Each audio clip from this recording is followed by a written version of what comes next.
உங்கள் பிசினஸ் உங்கள் ஏரியாவில் டெவலப் ஆகணுமா? இன்றைய விளம்பரப்படுத்துங்கள் சென்னை எக்ஸ்பிரஸ் நியூஸ் பேப்பரில். ஸ்டாலின் 2 மாசத்துக்கு முன்பு தெரிவிச்சார்.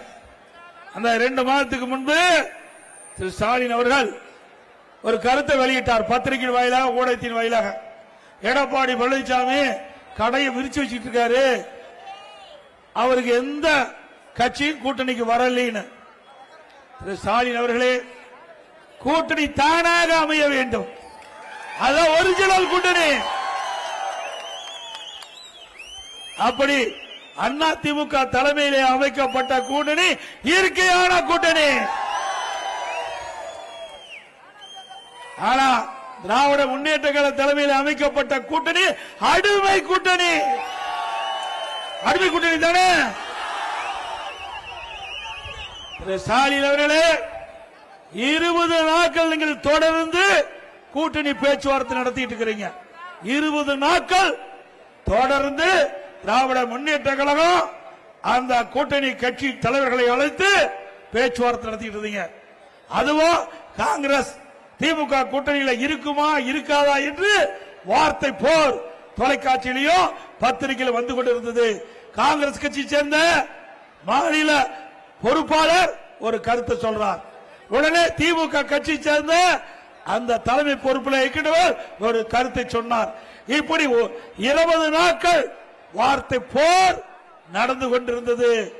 அது மட்டுமல்ல, இன்னைக்கு 20 நாட்கள் பல்வேறு அந்த கட்சியில கூட்டணி கட்சிகளெல்லாம் தினந்தோறும் அழைத்து பேசி கடைசியில யாரெல்லாம் 10 வருஷம் தொடர்ந்து திமுகவுக்கு ஆதரவு கொடுத்துட்டு இருந்தார்களோ அந்த கட்சிக்கெல்லாம் ஸ்டாலின் வேட்டு வச்சிட்டார், ஆப்பு வச்சிட்டார். உண்மைதானே? அந்த திராவிட முன்னேற்ற கழக ஆட்சியை தாங்கி பிடித்த கட்சிகளுக்கு ஒரு சீட்டு குறைவு. 2021 சட்டமன்ற பொது தேர்தலில் வழங்கப்பட்ட சீட்டை விட குறைவா கொடுத்துட்டாங்க. ஆனா புதுசா ஒருத்தர் போய் சேர்ந்தார். எனக்கு ஏற்கனவே ஒருத்தர் யூடியூப்ல அழகா பேசினார். விலை போகாதவரு விலை போக வச்சாங்க. 1 கோடிக்கு போறத 10 கோடிக்கு விலை ஏத்துறாங்க. அது மாதிரி நம்ம பேரை சொல்லி எவ்வளவு சீட்டு வாங்கினாலும் உங்களுக்கு தெரியும். ஆக திமுக முட்டு கொடுத்த கட்சிக்கெல்லாம் சீட்டு குறைவு. 10 ஆண்டு காலம் திமுகவுக்கு குரல் கொடுத்த கட்சிகள் எல்லாம் அங்கே போட்டியிடுகின்ற இடம் குறைத்து கொடுக்கப்பட்டது.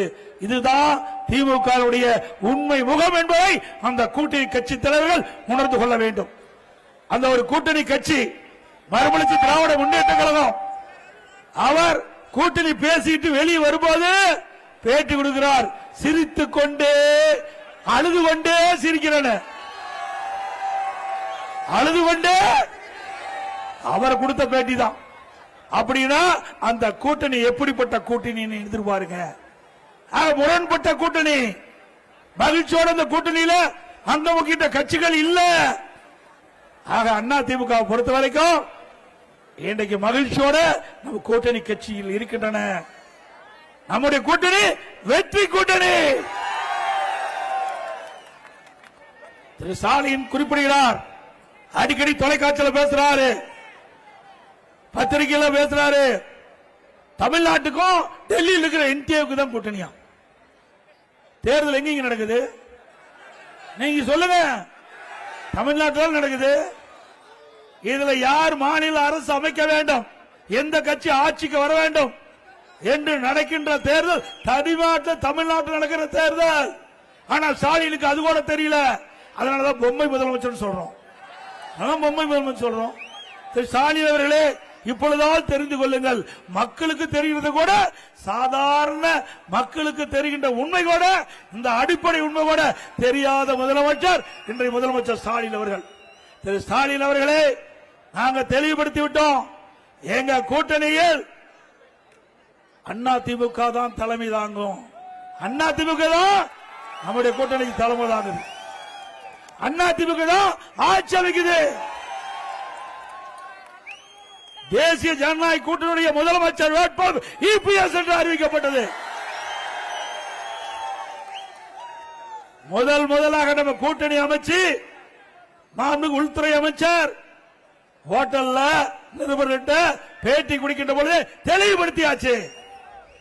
ஸ்டாலினுக்கு நம்முடைய அதிமுக அரசு ஆண்டபோது குறை சொல்ல முடியல, அதிமுக ஆட்சி மீது குறை சொல்ல முடியல, அதிமுக கட்சி மீது குறை சொல்ல முடியல. அதனால நம்மை அவர்கள் எதிர்த்து பேசுவதற்கு தகுதி கிடையாது. திராண தெம்பு இல்லாத கட்சி திமுக கட்சி, திமுக தலைவர். உனக்கு தெம்பு திராணி இருந்தா எங்களை பத்தி பேசுங்க, நாங்க பதில் சொல்ல தயார். நான் அடிக்கடி பேசிக்கிட்டே இருக்கிறேன், சொல்லிட்டே இருக்கிறேன். மடியில கனமில்ல, வழியில பயமில்ல ஸ்டாலின் அவர்களே. உங்களை போல டெல்லியில விமான நிலையத்துக்கு போய் விமானம் ஏறினாவே போதும். எடப்பாடி பழனிசாமி டெல்லி போயிட்டார், எடப்பாடி பழனிசாமி டெல்லி போயிட்டார். டெல்லி போனா என்னையா தப்பு? என்ன தப்புங்க? பயம், பயம். அவ்வளவு ஊழல் செஞ்சிருக்கிறாங்க. அந்த ஊழல போய் எடப்பாடி பழனிசாமி மத்தியில் இருக்கிறது சொன்னா நமக்கு ஆபத்து வந்துவிடும் என்று அலறிக் கொண்டிருக்கின்ற காட்சிய ஸ்டாலினுடைய உணர்வுல இருந்து தெரியுது. அது மட்டுமல்ல, உங்களுக்கு தெரியுது கூட ஸ்டாலினுக்கு தெரியல. அவரை நாட்டுடைய முதலமைச்சரான நாடு என்ன ஆகும் சிந்திச்சு பாருங்க. திரு ஸ்டாலின் அவர்களே, மக்களுக்கு உண்மை புரிந்து விட்டது. விழித்துக் கொண்டவர்களெல்லாம் பிழைத்துக் கொள்வார்கள். இன்றைக்கு தமிழகம் விழித்துக் கொண்டு விட்டது. திமுக என்ற ஆட்சி அகற்றப்பட வேண்டும் என்று மக்கள் முடிவு செய்து விட்டார்கள். தமிழகம் முழுவதும் ஒலிக்கின்ற ஒரே குரல் மக்களோட திமுக ஆட்சி அகற்றப்பட வேண்டும் என்று. அந்த அடிப்படையில் தான் அனைத்து இந்திய அண்ணா திராவிட முன்னேற்ற கழக தலைமையிலே அமைக்கப்பட்ட தேசிய ஜனநாயக கூட்டணியிலே அங்கம் வைக்கின்ற கட்சிகள் எல்லாம் ஒருமித்த கருத்தோடு மக்களோட திமுக ஆட்சி அகற்ற வேண்டும் என்ற அடிப்படையிலே நாங்கள் கூட்டணி அமைச்சிருக்கிறோம். ஸ்டாலின் சொல்றார், எடப்பாடி பழனிசாமி பாரதிய ஜனதாவுக்கு அடிமை, எடப்பாடி பழனிசாமி டெல்லிக்கு அடிமை. ஸ்டாலின் அவர்களே, நீங்களும் தான் கூட்டணி வச்சிருந்த 2010 1999 கூட்டணி வச்சிருந்தாங்கல்ல நாடாளுமன்றத்தில். திமுக பாரதிய ஜனதா கூட்டணி இருந்ததுல. அப்போ பாரதிய ஜனதா நல்ல கட்சி. 2001 சட்டமன்ற பொதுத் தேர்தல் திராவிட முன்னேற்ற கழகம் பாரதிய ஜனதா கூட்டணி. அப்ப பாரதிய ஜனதா நல்ல கட்சி. திரு ஸ்டாலின் அவர்களே, அன்றைக்கும் பாரதிய ஜனதாவுக்கு இதே கொள்கை தான், இன்றைக்கும் அதே கொள்கை தான். அதில் இருக்கிற அதிகாரத்தில் இருக்கிற பிரைம் மினிஸ்டர் மாதிரி இருக்கலாம், அந்த கட்சியுடைய தலைவர்கள் மாதிரி இருக்கலாம். ஆனா பாரதிய ஜனதா கட்சியுடைய கொள்கை அப்படியே தான் இருக்குது, மாறல. ஆனா திராவிட முன்னேற்ற கழகம் வச்சா அந்த கட்சி நல்ல கட்சி, அண்ணா திமுக கூட்டணி வச்சா அந்த கட்சி மோசமான கட்சி. மக்கள் புரிந்து கொண்டார்கள். ஸ்டாலின் அவர்களே, இந்திய வரலாறுலேயே இன்றைக்கு நம்முடைய நாட்டுடைய பிரதமர் மரியாதைக்குரிய மாண்புமிகு மோடி அவர்கள் இன்றைக்கு இந்திய நாட்டை வல்லரசு நாடாக உருவாக்கி பாடுபடுகிறார். இன்றைக்கு உலக நாடுகள் இந்தியாவை திரும்பி பார்க்கின்ற அளவிற்கு தன்னுடைய உழைப்பை கொடுத்து, திறமையை கொடுத்து இந்திய மக்களுடைய உயர்வை நிலைநாட்டியவர். ஏன் நீங்க எதிர்கட்சியா இருக்கும்போது திரு ஸ்டாலின் அவர்கள் எதிர்கட்சி வரிசையில் இருக்கின்ற பொழுது பாரத பிரதமர் தமிழ்நாட்டுக்கு வந்தபோது கருப்பு கொடி காட்டினீங்க, கருப்பு பலூன் விட்டுனீங்க. திமுக ஆட்சிக்கு வந்த பிறகு வெள்ளை கொடை பிடித்தார். வெள்ளை கொடை பிடித்த வேந்தர் இன்றைய முதலமைச்சர், ரட்ட வேடம் போடுகின்ற தலைவர், திராவிட முன்னேற்ற கழக தலைவர். பிறகு பல்வேறு நிகழ்ச்சிக்கு அழைத்து வந்து ரத்தன கம்பளம் விரிச்சு இன்றைக்கு பல மத்திய அரசு திட்டங்களுக்கு அடிக்கல் நாட்டப்பட்டது கலைவாணர்கள்.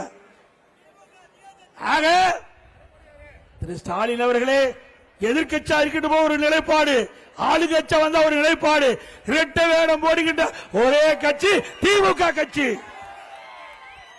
அண்ணா திமுக அப்படி அல்ல. தமிழ்நாடு மக்கள் பாதிக்கின்ற பொழுது அதை எதிர்த்து குரல் கொடுக்கின்ற கட்சி அண்ணா திமுக கட்சி. நாங்கள் பாரதிய ஜனதாவோட கூட்டணி வச்சிருந்தோம். நான் முதலமைச்சர் இருந்த காலகட்டம் காவிரி நடுவர் மன்றம் தீர்ப்பு கொடுத்தது, உச்ச நீதிமன்றம் தீர்ப்பு கொடுத்தது. அந்த உச்ச நீதிமன்ற தீர்ப்பை அமுல்படுத்த காலதாமதம் செய்யப்பட்டது. உடனடியாக மத்திய அரசுக்கு அழுத்தம் கொடுத்தோம். நாடாளுமன்றத்தில் 22 நாட்கள் உச்ச நீதிமன்ற தீர்ப்பை நடைமுறைப்படுத்த வேண்டும் என்று நாடாளுமன்றத்தை ஒத்திவைத்த கட்சி அதிமுக கட்சி. உனக்கு தில்லு திராணி இருந்தா ஒரு நாள் நாடாளுமன்றத்தில் ஒத்திவைக்க முடிஞ்சதா? இன்னைக்கு தமிழ்நாட்டு மக்களுடைய உரிமைகளை காப்பாற்ற வேண்டும், தமிழ்நாட்டு மக்களுடைய நியாயங்களை காப்பாற்றப்பட வேண்டும். இன்றைக்கு காவிரி நதிநீரை நம்பி இன்னைக்கு டெல்டா மாவட்டம் இருக்கின்றது. காவிரி நதிநீரை நம்பி 20 மாவட்ட மக்கள் குடிநீர் ஆதாரமாக இருக்கிறது.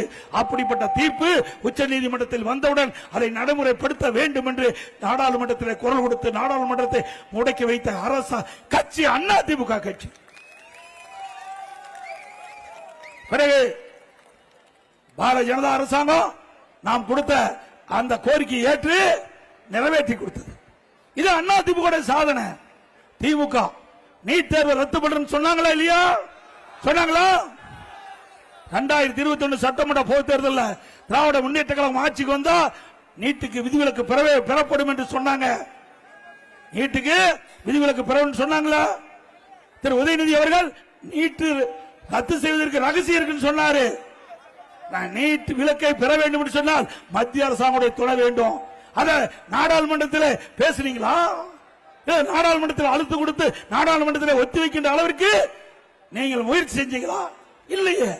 அந்த தெம்பு திராணி அங்க கிடையாது. இந்த முதலமைச்சருக்கு தெம்பு திராணி கிடையாது. தமிழ்நாட்டு மக்கள் மீது அக்கறை கிடையாது. இப்பொழுது என்ன சொல்றாரு? கடந்த சட்டமன்ற கூட்டத்தொடரில் நீட்டுக்கு விதிவிலக்கு பெற முடியாதுன்னு சொல்லிட்டார். நீட்டுக்கு விதிவிலக்கு பெற முடியாதுன்னு சொன்னாலும் நீட்டை கொண்டு வந்தது காங்கிரஸ் கட்சி. அப்பொழுது திமுக கட்சி சேர்ந்த நாடாளுமன்ற இன்றைக்கு காந்தி செல்வன் என்ற நாடாளுமன்ற மத்திய சுகாதார இணையமைச்சராக இருந்தாரு. அப்பதான் நீட்டே கொண்டு வந்தாங்க. கொண்டு வந்தது அவர்கள் தான், எதிர்ப்பு தான் அவரு தான். எவ்வளவு வேடிக்கையா இருக்குது பாருங்க. கொண்டு வந்ததோ திமுக காங்கிரஸ், எதிர்ப்பதோ திமுக காங்கிரஸ். ஆக இப்படி சட்ட வேணும் போடுகின்ற கட்சி இந்த நாட்டுக்கு தேவைங்களா? இன்றைக்கு கடந்த தேர்தலில் வேண்டும் என்ற திட்டமிட்டு இளைஞர்களை பெற்றோர்களை ஏமாற்றி திமுக ஆட்சிக்கு வந்தா நீட் தேர்வு ரத்து செய்யப்படும் என்ற ஒரு வாக்குறுதி கொடுத்துவிட்டு அவர்களை வாக்குகளை பெற்று ஆட்சிக்கு வந்த பிறகு எந்த முயற்சி எடுக்கல. நான் சட்டமன்றத்தில் சொல்லிட்டாரு, உச்ச நீதிமன்ற தீர்ப்பு வந்து விட்டது, அதனால எங்களால ஒண்ணு செய்ய முடியல.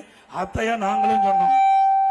உச்ச நீதிமன்ற தீர்ப்பு அதை எதிர்த்து மாநில அரசு ஒண்ணு செய்ய முடியாதுன்னு நாங்களும் சொன்னோம். ஆனா திராவிட முன்னேற்ற கழகம் பொய்ய பொருந்துற மாதிரி செய்ய, பொய்ய பொருந்துற மாதிரி சொன்னா மெய்ய திருத்திருந்து முடிக்குமா? அப்படி மக்களிடத்தில் பொய்ய திருப்பி திருப்பி பேசி மாணவர்களை பெற்றோர்களை ஏமாற்றி வாக்களை பெற்று ஆட்சிக்கு வந்து இன்றைக்கு இந்த நீட் ரகசியத்தை சட்டமன்றத்தில் போட்டு உடைச்சிட்டாரு முதலமைச்சர் ஸ்டாலின் அவர்கள்.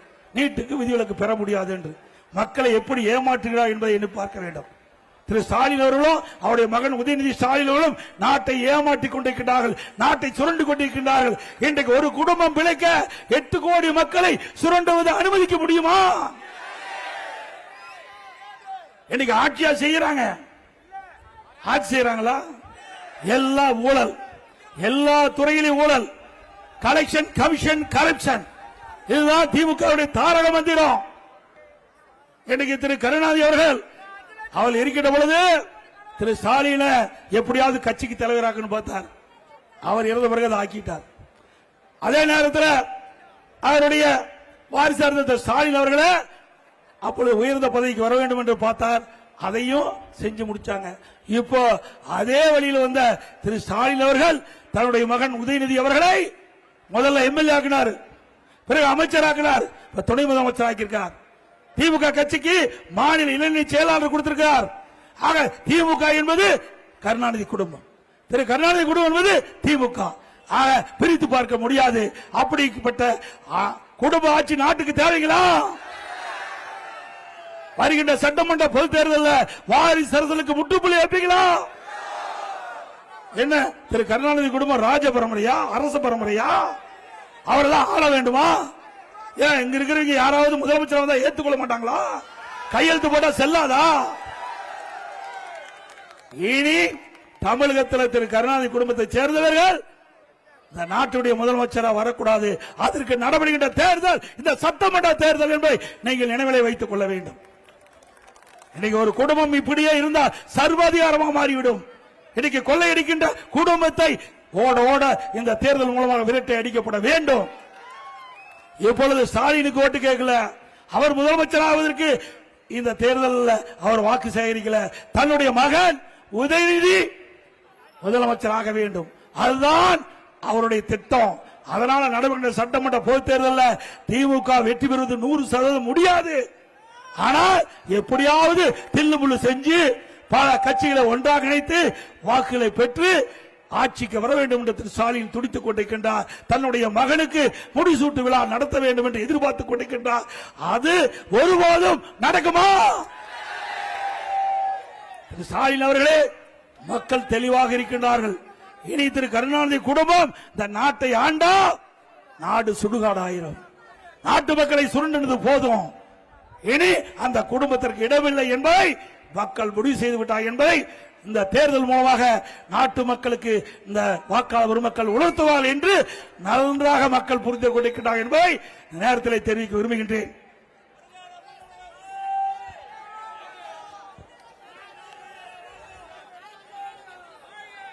இன்றைக்கு எல்லாத்திலையும் ஊழல். இந்த டாய்லெட் அதுல பராமரிக்கிறதுல ஊழல் கேவலம். நல்லா எண்ணி பாருங்க. டாய்லெட் பராமரிப்பதில் மாநகராட்சியில் ஊழல். இப்படிப்பட்ட மோசமான ஆட்சி தேவைங்களா நாட்டுக்கு? இன்னைக்கு மதுரையில் பாத்தீங்கன்னா, மதுரையில் திமுக அரசாங்கம் தான் இருக்குது, திமுக மேயர் தான் இருக்காரு. அங்க 200 கோடி வரி வருவாயில முறைகேடு நடைபெற்றதா இந்த திமுக அரசாங்கம் தான் கண்டுபிடிச்சிருக்கு. திமுக மேயர் ராஜினாமா பண்ணிட்டார், மண்டல குழு தலைவர் ராஜினாமா பண்ணிட்டாங்க, நிலைக்குழு உறுப்பினர் ராஜினாமா பண்ணிட்டாங்க. ஆனா மேயர் எந்த நடவடிக்கை எடுக்கல. மேயருடைய கணவரை அப்படியே அரஸ்ட் பண்ணி ஒரு 10 நாள் சிறையில் வச்சு வெளியிட்டாங்க. இதுதான் திமுக ஆட்சியுடைய நிலைமை. மதுரையில் ஆட்டுக்கு வரி, மாட்டுக்கு வரி, குதிரைக்கு வரி, பன்னிக்கு வரி. பன்னிக்கு போட்ட வரி கூட கொள்ளையடிக்கிற ஆட்சி வேணுங்களா? உலகத்தில் பன்னிக்கு போட்ட வரியில கூட ஊழல் செய்த அரசாங்கம் திமுக அரசு. அங்கதான் இல்ல, திண்டுக்கல்ல ஊழல், காஞ்சிபுரத்தில் பிரச்சனை, கோயம்புத்தூர் பிரச்சனை, திருநெல்வேலியில் பிரச்சனை. இதெல்லாம் மேயர்கள் பங்கு பிரிப்பதில் பிரச்சனை. இப்படிப்பட்ட மோசமான ஆட்சி தமிழகத்தில் தொடர வேணுங்களா? சொல்லுங்க, சத்தமா சொல்லு. ஸ்டாலின் கேட்க வேணும்.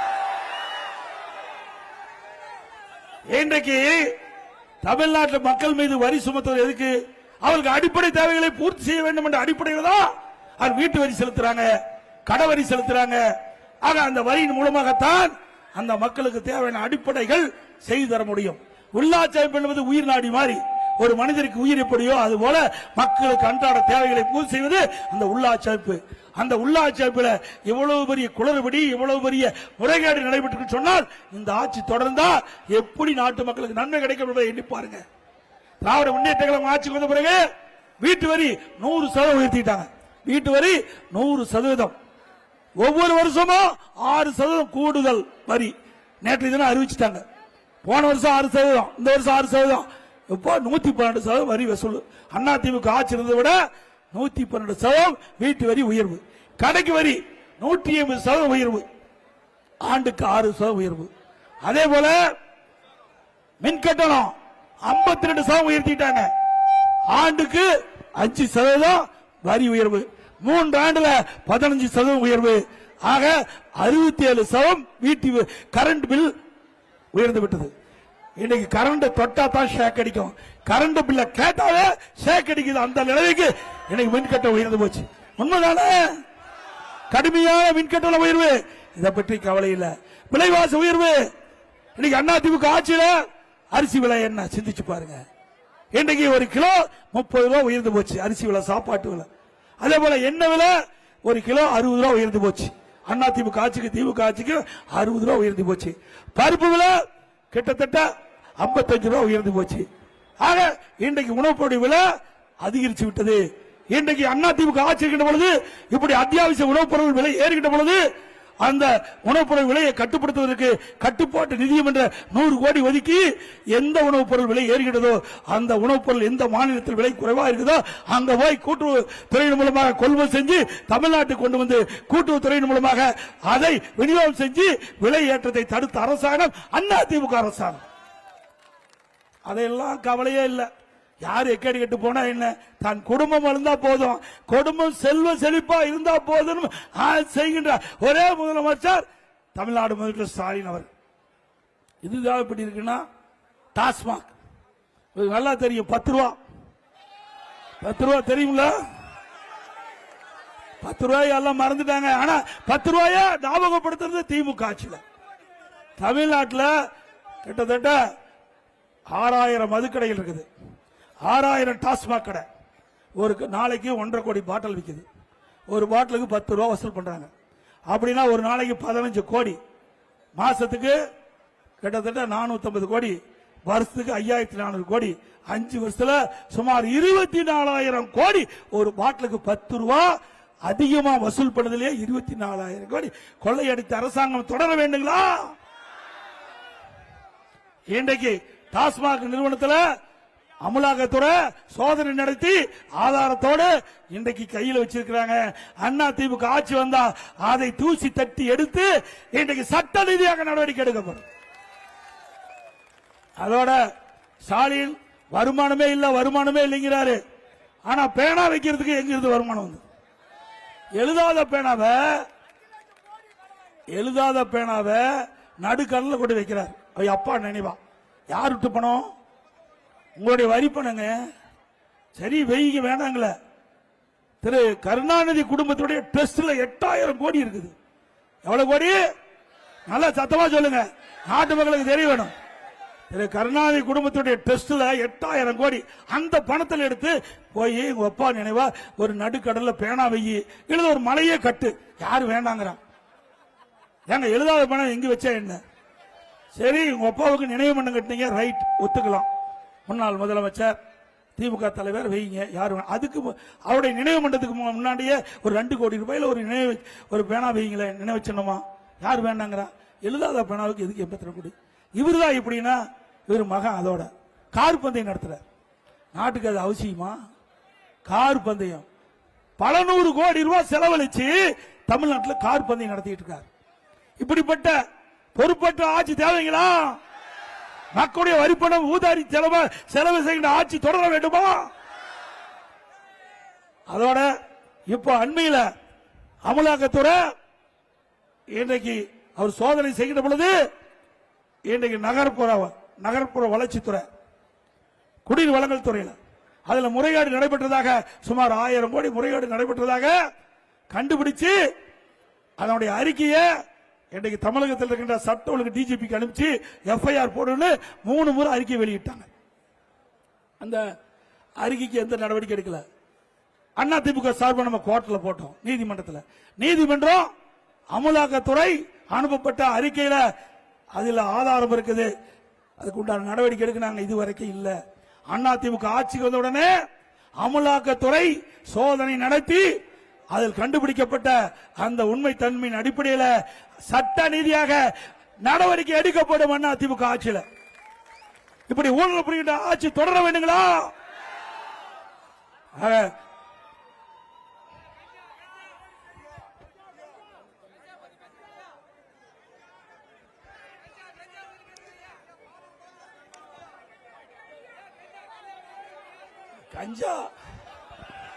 கஞ்சா வந்து விற்காத இடமே இல்லை.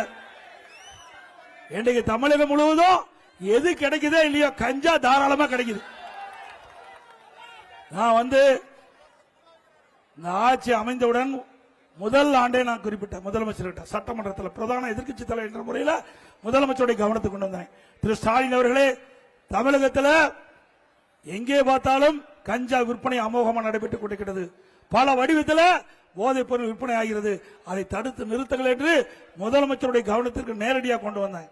ஊடகத்தின் வாயிலாக பேட்டி கொடுத்தேன், பத்திரிகை அறிக்கை வெளியிட்டேன். ஒண்ணுமே நடக்கல. ஆனா 2022 என்று நினைக்கின்றேன் அந்த கொள்கை விளக்க குறிப்பு, அந்த உள்துறை கொள்கை மதுவிலக்கு கொள்கைகளுக்கு குறிப்பில் 20வது பக்கத்தில் 2வது பேராவில் திரு முதலமைச்சரே ஒரு கருத்து சொல்லியிருக்கார். நான் அந்த புத்தகத்தை எடுத்து இதுக்கு இந்த துறைக்கு நீங்க தானே அமைச்சர்? ஆமா, நான் தான் அமைச்சர். அப்படின்னா 20வது பக்கத்தில் 2வது பேராவில் சொல்லியிருக்கிறீங்க, பள்ளிக்கரியில கல்லூரிக்கு அருகில 2348 பேர் கஞ்சா வைத்திருந்ததாக கண்டுபிடிக்கப்பட்டிருக்குது. ஆனா கைது செய்யப்பட்டது 148 பேர். மற்றவர்கள் என்ன ஆனான்னு கேட்டேன். மற்றவெல்லாம் திமுக காரன். அப்புறம் எங்க கஞ்சாவை கட்டுப்படுத்துறது? சட்டமன்றத்தில் அவர் அளித்த கொள்கை விளக்க குறிப்பில் அவர் முதலமைச்சராக வைத்த அந்த இலாக்காவில் குறிப்பிட்டிருக்காங்க. அதை கேட்டா அதுக்கு பதிலே இல்லை. எல்லாமே திமுக காரன் வைக்கிறான். காவல்துறையால் ஒன்றும் செய்ய முடியல. அதனாலதான் இந்த கஞ்சா விற்பனை தமிழகத்தில் அமோகமாக நடந்து கொண்டிருக்குது. இதை கட்டுப்படுத்த இந்த அரசு தவறிய காரணத்தினால இளைஞர்கள், மாணவர்கள், பொதுமக்கள் இந்த கஞ்சா போதைக்கு அடிமையாகி பல்வேறு குற்ற செயலில் ஈடுபடுறாங்க. இந்த கஞ்சா போதைக்கு அடிமையாகி என்ன செய்வதென்றே தெரியாமல் தன்னை அறியாமலே குற்ற செயலில் ஈடுபடுறாங்க. கொலை, கொல்ல, திருட்டு, வழிப்பறிவு, பாலியல் கொடுமை நடக்காத நாளே இல்லை. 2 வயசு சிறுமி கூட விட்டு வைக்கிறது. பச்சை குழந்தை கிருஷ்ணகிரியில 2 வயசு குழந்தைய பாலியல் சீண்டல் உட்படுத்தப்பட்டு அந்த குழந்தை கொலை செய்யப்பட்டிருக்காங்க.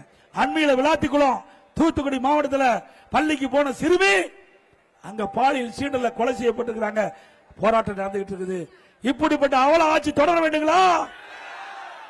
அண்ணா திமுக ஆட்சிக்கு வந்தா முதல் வேலை போதைப் பொருள் நடமாட்டத்தை முற்றிலும் தடுத்து நிறுத்தப்படும்.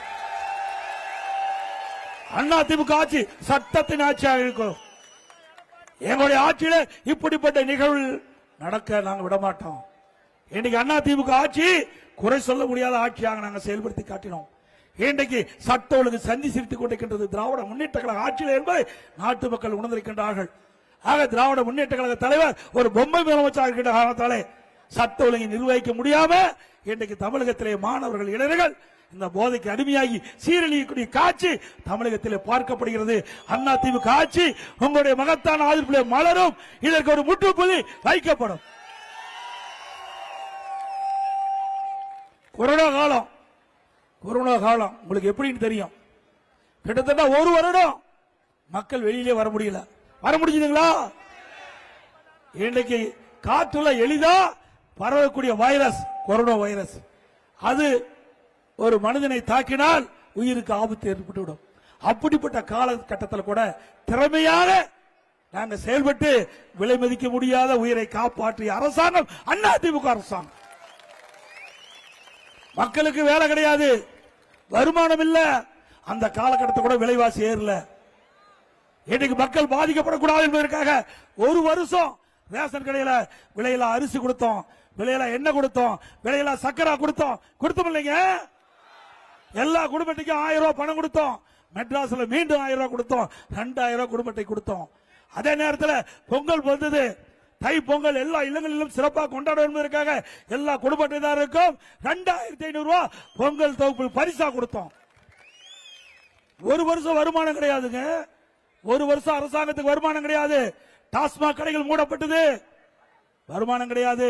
பத்திரப்பதிவு இல்ல, வருமானம் இல்ல. ரோட் டாக்ஸ் இல்ல, ஜிஎஸ்டி வரி, தொழிற்சாலை இயங்கல, கடை திறக்கல, வரி வருவாய் இல்ல. பெட்ரோல் டீசல் பேங்க் மூடப்பட்டது, வரி வருவாய் இல்ல. இப்படி எக்ஸைஸ் வரி எதுவுமே இல்ல. 1 ரூபாய் வரி இல்லாம ஆட்சி செய்த ஒரே அரசாங்கம் அண்ணா திமுக அரசாங்கம். ஆனா இந்த ஆட்சியில் அப்படியா? அண்ணா திமுக ஆட்சியில் இருந்ததை விட 1,36,000 கோடி கூடுதல் வருமானம் வருது. ஆண்டுக்கு ஒரு தண்டு, ஆண்டுக்கு 1,36,000 கோடி கூடுதலா வருமானம் வருது. அப்படி கூடுதலா வருமானம் வந்த போது கூட கடன் வாங்க வேண்டிய அவசியம் என்ன? இன்னைக்கு 5 லட்சம் கோடி கடன் வாங்கிட்டீங்க. 5 லட்சம் கோடி இந்த கடனை யார் அடைப்பது? மக்கள் தான் அடைக்க வேண்டும். எப்படி அடைக்க முடியும்? வரி போட்டு தான் அடைக்க முடியும். ஆக இப்படி கொடுங்கோல் ஆட்சி தேவையா? ஸ்டாலின் எப்பொழுது பார்த்தாலும் சூப்பர் முதலமைச்சரா, இந்திய நாட்டிற்கே வழிகாட்டியான ஆட்சி திமுக ஆட்சியா, இந்தியாவுக்கே வழிகாட்டியான ஆட்சி திமுக ஆட்சியா. ஆமா, கடன் வாங்குவதிலே முதல் மாநிலம் தமிழ்நாடு. கடன் வாங்குதல நல்லா சத்தமா சொல்லு, கடன் வாங்குதல முதல் மாநிலம் தமிழ்நாடு. வெக்கமா இல்ல? 1 ரூபாய் வருமானம் இல்லாத சிறப்பான ஆட்சி செய்த அரசாங்கம் எப்படி பல லட்சம் கோடி வருமானம் வந்து 5 லட்சம் கோடி கடன் வாங்குற அரசாங்கம் எப்படி சிந்திச்சு பாருங்க. எந்த அரசாங்கம் சிறந்த அரசாங்கம் என்று எடை போட்டு சீர்தூக்கி அதிமுக ஆதரிகள், அதிமுக கூட்டணி ஆதரிகள், அதிமுக வேட்பாளரை வெற்றி பெற செய்யுங்கள். இன்றைக்கு அதிமுக ஆட்சியில மீனவர் பெருமக்களுக்கு நிறைய திட்டங்களை நிறைவேற்றி தந்திருக்கிறோம். நீங்க பாத்தீங்களா, இன்றைக்கு மீனவர்கள் மீன்பிடி தொழிலில் ஈடுபடுகின்ற பொழுது ஏதாவது ஒரு சூழ்நிலையில் உயிரிழந்தா அந்த குடும்பத்துக்கு 25 லட்சம் ரூபாய் குடும்ப நிதி வழங்கப்படும். அதோட மீனவர் குடும்பங்கள் வீடு இல்லாம இருந்தா அந்த ஏழை மக்களுக்கு அதிமுக அரசிலே அவளுக்கு விலையில்லாம வீடு கட்டி தரப்படும். அதே போல மீன்பிடி தொழில் ஈடுபட்டுகின்ற மீனவர்கள் அவர்களுக்கு காப்பீடு வழங்கப்படும். பிரீமியத்தை அரசாங்கமே செலுத்தப்படும். அதோட மீன்பிடி தடைகாலம் 8000 ரூபாய் வழங்கிட்டு இருக்காங்க, அது 12000 ரூபாயாக உயர்த்தி வழங்கப்படும். அது மட்டும் இல்லாம அந்த மீனவர்கள் ஏதாவது நடுக்கடல்ல பாதிப்பு ஏற்பட்டா தொலைத்தொடர்பு வசதி ஏற்படுத்தி கொடுக்கப்படும். மீனவர்கள் மாதம் மாதம் மானிய விலையில் வழங்கப்படும் டீசல் 500 லிட்டராக உயர்த்தப்படும். அதோட அவர்களுக்கு விற்பனை வரி ரத்து செய்ய நடவடிக்கை எடுக்கப்படும் என்ற நேரத்தில் தெரிவிக்கிறேன். திருவொற்றியூர் குப்பத்தில் அதிமுக ஆட்சி பொழுதுதான் மீன்பிடி துறைமுகம் அமைப்பதற்கு நடவடிக்கை எடுக்கப்பட்டது. தமிழ்நாடு முழுவதும் மீனவர்கள் வைத்த கோரிக்கையின் அடிப்படையில் ஆங்காங்க மீன்பிடி துறைமுகம் அமைச்சோம். தூண்டில் விலை அமைக்கப்பட்டது. அங்க கடல் அரிப்பை தடுப்பதற்கு தடுப்பு சுவர் அமைக்கப்பட்டது. இன்றைக்கு அதிமுக ஆட்சியில் தான் இந்த செய்தியெல்லாம் இந்த திட்டத்தெல்லாம் கொண்டாந்தோம். அதுல இறகுதளம் மீன்பிடி இறகுதளத்தை அமைச்சு கொடுத்தோம்.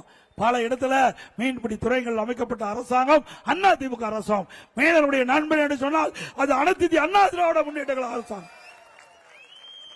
இந்த நேரத்தில் தெரிவித்து இன்றைக்கு அனைத்து இந்திய அண்ணா திராவிட முன்னேற்ற கழகத்தின் சார்பாக பல்வேறு அறிவிப்புகளை வெளியிட்டுகிறோம். அதுல இந்த ஆட்சியில கடுமையான விலைவாசி உயர்வு, பல வரி இல்லாத மக்கள் பாதிக்கப்பட்டிருக்கிறாங்க. அப்படி பாதிக்கப்பட்ட மக்கள் அதிலிருந்து விடுபட வேண்டும் என்ற அடிப்படையில் எல்லா குடும்ப அட்டைக்கும் 10,000 ரூபாய் உதவித்தொகை வழங்கப்படும். இன்னைக்கு உரிமை தொகை 1000 ரூபாய் சொல்லிட்டு இருக்காங்க, உடனே கொடுக்கல. அதிமுக கட்சி சட்டமன்றத்தில் தொடர்ந்து வாதாடி 28 மாசம் கழிச்சு நாங்க கொடுத்த அழுத்தத்தில் தான் ஸ்டாலின் மாதந்தோறும் 1000 ரூபாய் உரிமை தொகை நம்முடைய பெண்களுக்கு கொடுக்கிறாங்க. அதிமுக ஆட்சி வந்தா மாதந்தோறும் 1000 ரூபாய் 2000 ரூபாயாக அந்த உதவித்தொகை வழங்கப்படும். மாதந்தோறும் கேஸ் சிலிண்டர் ஒவ்வொரு குடும்பத்துக்கும் 3 கேஸ் சிலிண்டர் மானியமாக வழங்கப்படும். நம்முடைய பெண்கள் பணிக்கு செல்வதற்கும் பணி முடிந்த பிறகு வீடு திரும்புவதற்கும் அம்மா இருசக்கர வாங்க 25,000 ரூபாய் மானியம் வழங்கப்படும். 5 லட்சம் பேருக்கு அம்மா இருசக்கர வாகனம் வழங்கப்படும். இப்ப அம்மா இருசக்கர வாகனம் வந்து எலக்ட்ரிக் ஸ்கூட்டர் 33,000 ரூபாய், 25,000 ரூபாய் கொடுத்தா 8,000 ரூபாய் போட்டா போதும். மாசம் 500 ரூபாய் கட்டினாவே அவர்கள் ஸ்கூட்டர் வந்துருது. எளிய முறையில் பெண்களுக்கு கொடுக்கப்பட்ட ஒரு வாய்ப்பு.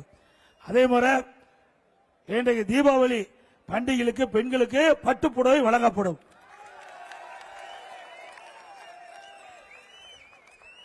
முதியோருக்கு வழங்கப்படுகின்ற அந்த முதியோர் உதவித்தொகை 2,000 ரூபாயாக உயர்த்தப்படும். இன்றைக்கு வேலைவாய்ப்பு அலுவலகத்தில் பதிவு செய்யப்பட்ட இளைஞர்களுக்கு வேலை இல்லாமல் இருக்கின்ற அந்த மாணவர்களுக்கு பட்டப்படி படித்த மாணவர்களுக்கு மாதந்தோறும் வேலை கிடைக்கின்ற வரை 2,000 ரூபாய் வழங்கப்படும். +2 வரை படித்தவர்களுக்கு 1000 ரூபாய் மாதந்தோறும் வழங்கப்படும். சாலை ஓரமாக இன்னைக்கு நகரத்தில் நடைபாதை சாலை ஓரமாக கடை வைத்திருக்கின்றவர்கள் கூட்டுறவு வங்கியில் வாங்கிய கடன் முழுவதும் தள்ளுபடி செய்யப்படும். அதேபோல புதிய கடை வைப்பவர்களுக்கு 2 லட்சம் வரை அவருக்கு கடன் அளிக்கப்படும்.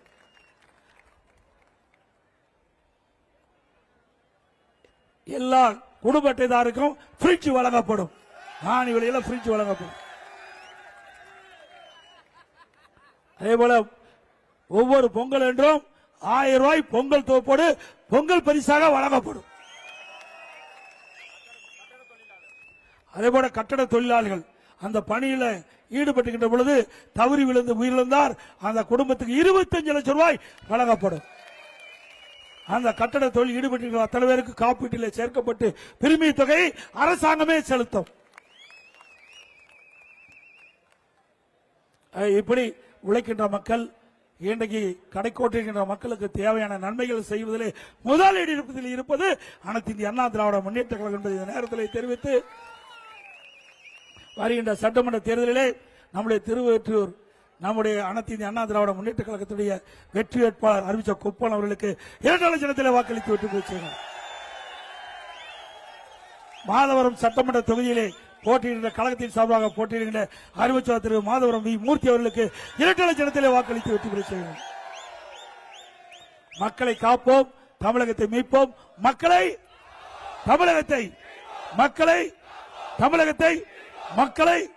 தமிழகத்தை ஸ்டாலின் மாடல் அரசு, ஃபெயில் மாடல் அரசு.